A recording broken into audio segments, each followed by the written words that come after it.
5000 contre 1.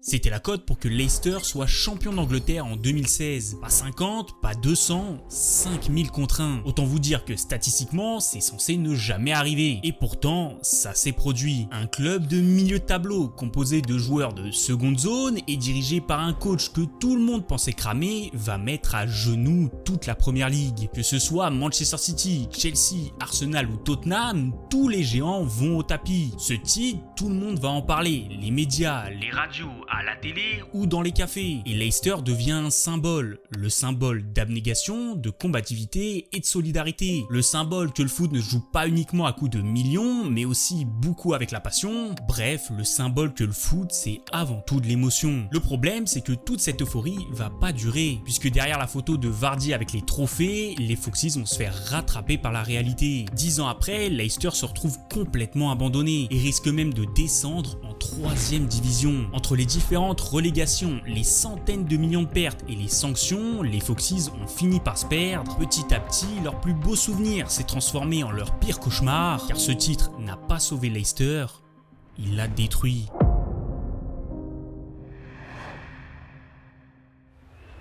Mais avant de comprendre comment Leicester a fait pour couler, il faut que je vous parle d'une âme qui m'a bien aidé. Car pendant que je regardais les résumés de Leicester en Championship, certains matchs étaient des purges. Alors pour pas trop perdre mon temps, j'en ai profité pour gagner un peu d'argent. Freecash, c'est une plateforme gratuite où tu peux te faire un peu de thunes en jouant à des jeux mobiles, en répondant à des offres ou en faisant des sondages pendant tes temps morts, que ce soit dans les transports, en regardant un match ou même en faisant tes courses. Et le principe est ultra simple. Tu te connectes, tu choisis un jeu, par exemple de stratégie ou de puzzle games, et tu commences à jouer. Plus tu progresses dans le jeu, plus tu accumules de l'argent sur ton compte Freecash, et ce ne sont pas quelques centimes, hein. Moi perso, j'ai déjà récupéré pas mal en quelques semaines. Regarde là, je suis sur ce jeu et j'ai juste à atteindre le niveau 9 pour débloquer directement du cashback. Et ce qui est cool avec Freecash, c'est que vous pouvez récupérer votre argent directement via PayPal ou des cartes cadeaux Amazon. En plus, la plateforme est très fiable avec plus de 4,7 étoiles sur Trustpilot et plus de 260 000 avis. En ce moment, si vous inscrivez avec mon lien en description, vous avez même un bonus de 5 € dès votre première offre complétée. Ça prend genre 10 minutes à setup et après c'est du passif. Donc si ça vous intéresse, le lien est juste en dessous où vous pouvez scanner le QR code qui s'affiche juste ici. Et sur ce, revenons à la descente aux enfers de nos Foxes. Plus précisément, juste avant leur exploit en avril 2015. À ce moment-là, Leicester est dernier de première ligue. Avec 19 points en 29 matchs, les Foxes sont déjà considérés comme condamnés. Les bookmakers ont intégré leur descente, les médias ont préparé leur dossier et les supporters sont résignés. Sauf qu'à partir de la 30e journée, Leicester va enchaîner les résultats. Sur ces 9 derniers matchs, les Foxes vont en gagner 7, dont des victoires contre West Ham, Swansea ou Newcastle. À la fin du championnat, l'équipe est exténuée, mais l'essentiel est là. Le club termine 14e et jouera en première ligue la saison prochaine. Et c'est à ce moment-là que le club va prendre une décision qui va changer l'histoire. Pour préparer la saison suivante, Leicester se sépare de Nigel Pearson, le mec qui venait pourtant de sauver le club. Les raisons sont plutôt floues, mais on parle des classiques. Tensions en interne, des comportements suspects et certains incidents. Bref, Nigel fait ses valises et en juillet 2015, les Foxes doivent trouver un nouveau coach. Et le nom qu'ils vont sortir, il n'y a pas grand monde qui s'y attendait. Claudio Ranieri. Le vieux père a 63 ans, les cheveux gris et globalement, il donne l'impression d'être fini. Toujours associé à des équipes avec un beau jeu, ça fait très longtemps qu'il n'a pas gagné grand chose. Et le pire, c'est que sa dernière expérience en date s'est très mal terminée. Sélectionneur de la Grèce, il avait pour objectif de qualifier l'équipe pour l'Euro 2016. Le problème, c'est qu'il va rester sur le banc 4 matchs, en perdre 3 et se faire éliminer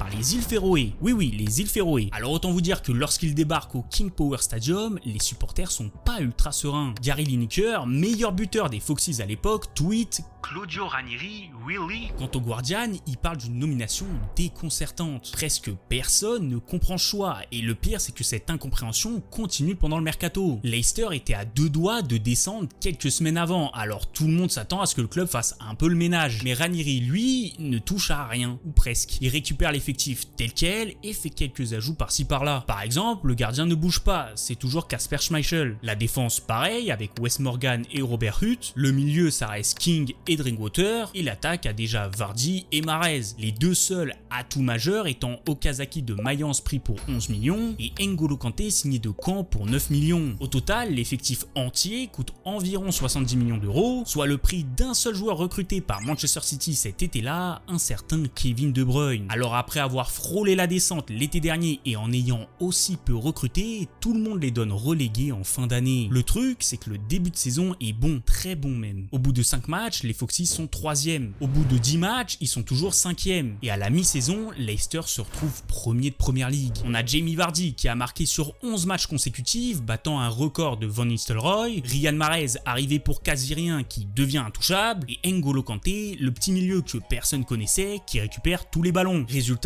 les Foxys ont la meilleure attaque avec Manchester City et l'une des meilleures défenses. À chaque match, tout le monde pense qu'ils vont faire une erreur, sauf que bizarrement, Leicester continue d'avancer, pendant que tous les autres gros s'effondrent un par un. Chelsea, champion en titre, vit un cauchemar sous Mourinho. En décembre, le club est 16e, Hazard ne marque plus depuis des mois, l'ambiance est toxique et le Portugais se fait virer juste avant Noël. Manchester City arrive en fin de cycle avec Pellegrini et Guardiola est déjà annoncé pour la saison suivante. Le United de Van Gaal est laborieux et Arsenal commence à s'effondrer. Les seuls qui suivent le rythme, c'est Tottenham. Mais Leicester enchaîne, gagne contre Liverpool à domicile avec un banger de Vardy, puis gagne à City avec un énorme Mahrez. Il reste 3 journées, Leicester a 7 points d'avance sur les Spurs. Les Foxys se réunissent chez Vardy pour regarder Chelsea-Tottenham. Hazard égalise en seconde période, le salon explose, Leicester est officiellement champion d'Angleterre. Quelques jours plus tard, Wes Morgan soulève le trophée. Gary Lineker, qui avait tweeté « Si Leicester est champion, je présente l'émission Match of the Day en slip », doit assumer en direct à la télé, et en déjouant les cotes, les pronostics et les sceptiques, les Foxys réalisent l'un des plus gros exploits de l'histoire. Résultat, Leicester ne devient pas juste un champion d'Angleterre, il devient un phénomène mondial. Une histoire qu'on cite partout pour prouver que l'argent ne fait pas tout. On appelle ça le modèle Leicester. Le principe est simple, dénicher des talents, les faire coexister, le tout avec un manager parfait et un budget maîtrisé. Sauf que dès l'été, le conte de fées va un peu s'estomper. Bah oui, parce qu'après une saison aussi aboutie, les gros clubs vont pas se gêner pour aller chercher certains piliers, à commencer par N'Golo Kanté. À peine arrivé, le français est déjà reparti, compte 32 millions direction Chelsea. Sur le papier, c'est un x6 sur ce qu'il avait coûté un an avant. Mais c'est aussi la première pierre que t'enlèves de ton ossature. Alors pour le remplacer, les Foxys vont prendre Nampalys Mendy. En attaque, c'est le duo Slimani-Moussa qui débarque. L'objectif est simple, viser l'Europe et étoffer l'effectif pour jouer la Ligue des Champions. Car oui, pour la première fois de leur histoire, les Foxys vont jouer la LDC, donc autant en profiter. Et globalement, ça va bien marcher. Leicester termine premier de son groupe devant Porto, puis réussit à éliminer le FC Séville en 8e à domicile, avant d'échouer de peu face à un habitué de la compétition comme l'Atlético Madrid. Un parcours largement honorable en Europe donc, sauf que pendant ce temps-là en Angleterre,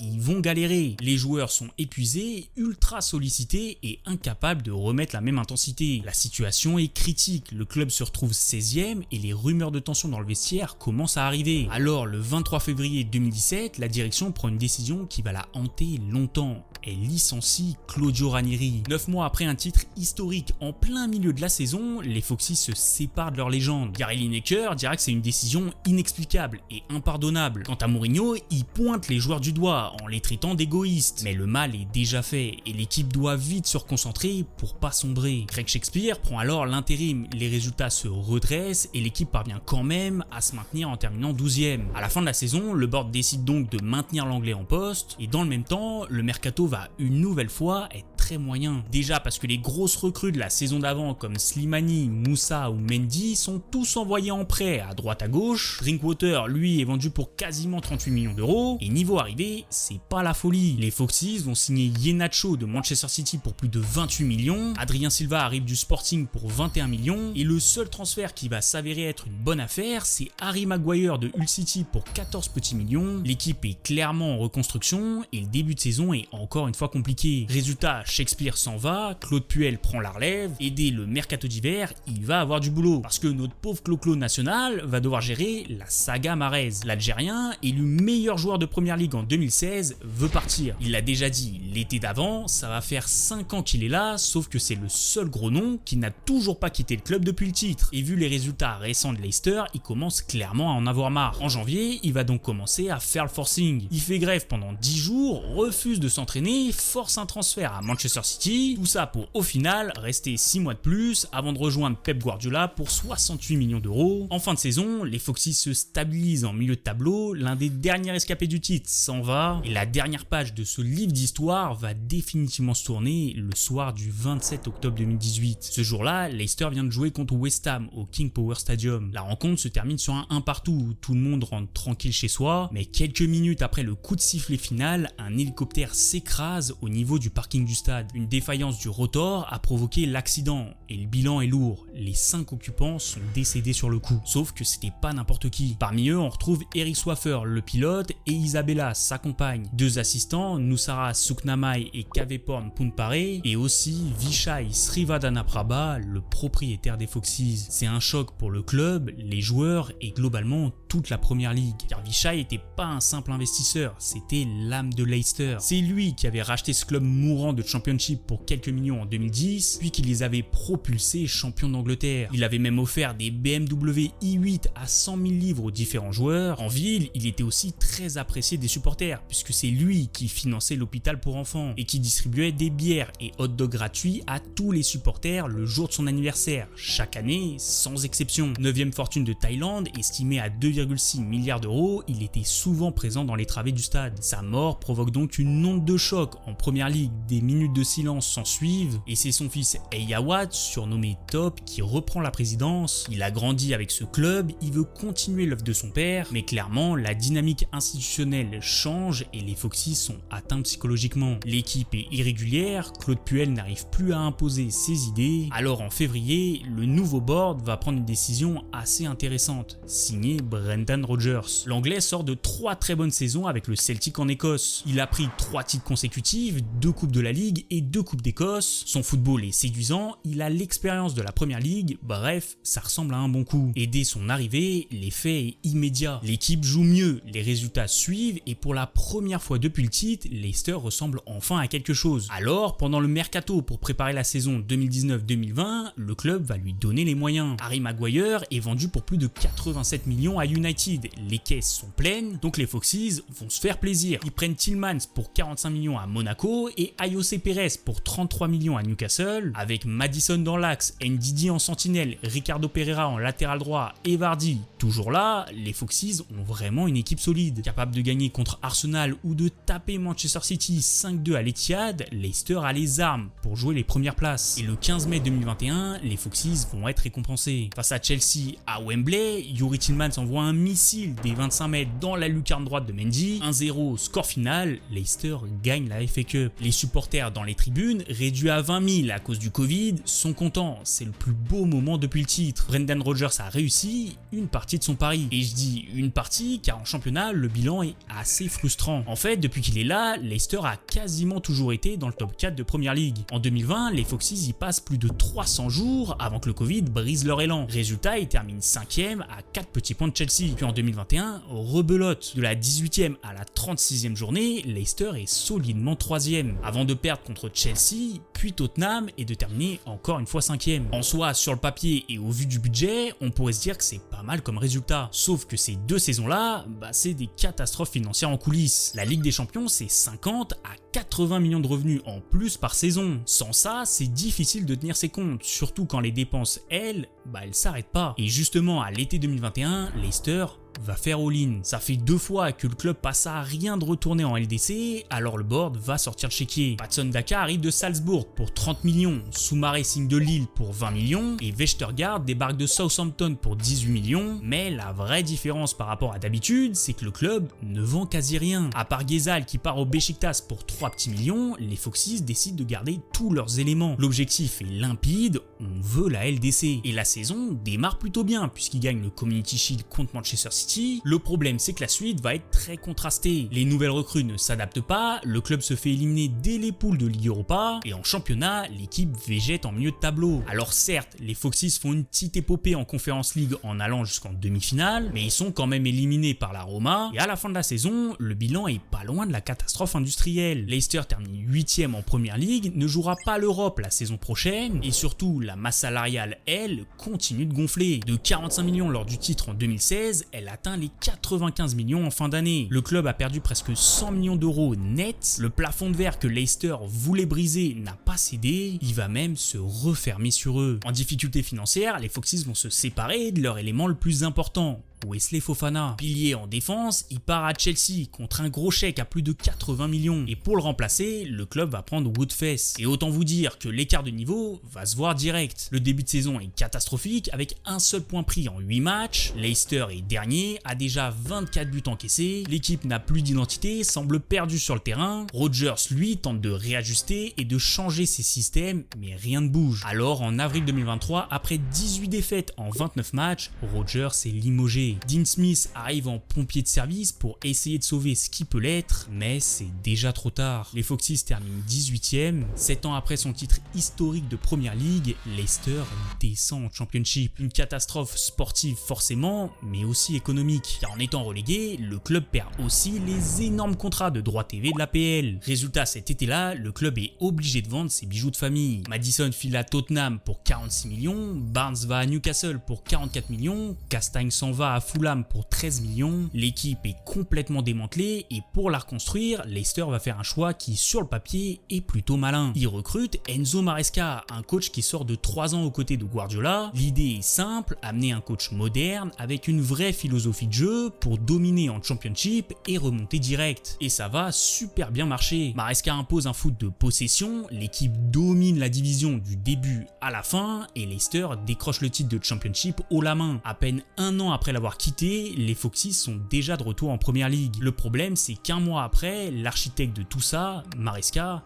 il s'en va. Contre 10 millions, il file à Chelsea et cette décision dit tout sur ce qui est devenu Leicester, un simple club tremplin de seconde zone. La saison de retour en PL va d'ailleurs le confirmer. Desbury Hall, le meilleur joueur en Championship, part dans les valises de Maresca contre 35 millions. Steve Cooper est nommé pour prendre la suite, mais après 15 matchs, il est déjà remercié. Van Nistelrooy prend le relais, mais le bilan est le même. L'effectif n'a pas le niveau, la défense est une passoire et l'attaque est en berne. Sans vraiment lutter, Leicester fait l'ascenseur et redescend en Championship. Mais cette fois, la situation est carrément critique. Aujourd'hui, le club est englué dans les bas-fonds de la deuxième division. Martí Cifuentes, le coach arrivé l'été dernier, est déjà reparti cet hiver. La dette a dépassé les 430 millions d'euros. La masse salariale est certes retombée à 50 millions, mais les revenus ont aussi suivi la même trajectoire vers le bas. Résultat, la Ligue leur a infligé un retrait de 6 points pour non-respect du fair play financier anglais. Au moment où je m'enregistre, Leicester est donc 22e et relégable après 35 journées. Les Foxes risquent donc d'enchaîner une deuxième descente consécutive et de se retrouver en Ligue 1. Alors, dans les rues de Leicester, le mouvement Unit for Change organise des marches de protestation avant les matchs, l'objectif étant de faire bouger la direction pour redresser le club, mais dans le même temps, un contre-mouvement défend la famille de Vichai qui a injecté plus de 400 millions de livres depuis son rachat en 2010. Les supporters des Foxes sont donc divisés.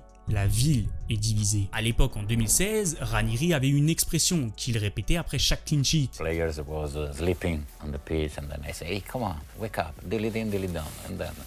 Dilly ding, dilly dong, le son d'une clochette pour réveiller ses joueurs, les garder vigilants et les empêcher de trop dormir. À Noël, il avait même offert de vraies clochettes pour ses joueurs. Le problème, c'est que personne ne les a sonnées au bon moment. Quand il aurait fallu se réveiller après le titre, après les relégations ou après chaque signal d'alarme, le club a préféré s'endormir. Dans quelques mois, ce sera le 10e anniversaire du titre. Mais si rien ne change, Leicester se réveillera en le célébrant en 3e division anglaise. Voilà, c'était une petite vidéo sur Leicester qui, après avoir fait un exploit légendaire, est au bord de la rupture. Après avoir analysé tout ça, est-ce que vous pensez que les Foxes arriveront un jour à se réinstaller durablement en Premier League? J'attends vos avis en commentaire. Sinon, comme d'hab, petit pouce bleu, petit abonnement, ça fait toujours plaisir. Encore une fois, merci à Freecash pour avoir sponsorisé cette vidéo. Vous retrouverez le lien de l'offre en description. Allez jeter un coup d'œil, ça m'aide beaucoup. Et aussi, petit rappel, si vous voulez suivre l'actu foot, chaque lundi matin, j'envoie un mail qui résume toute l'actu de la semaine. Le lien est dans la description, c'est gratuit. Et sur ce, je vous dis à plus pour une prochaine vidéo. Bisous.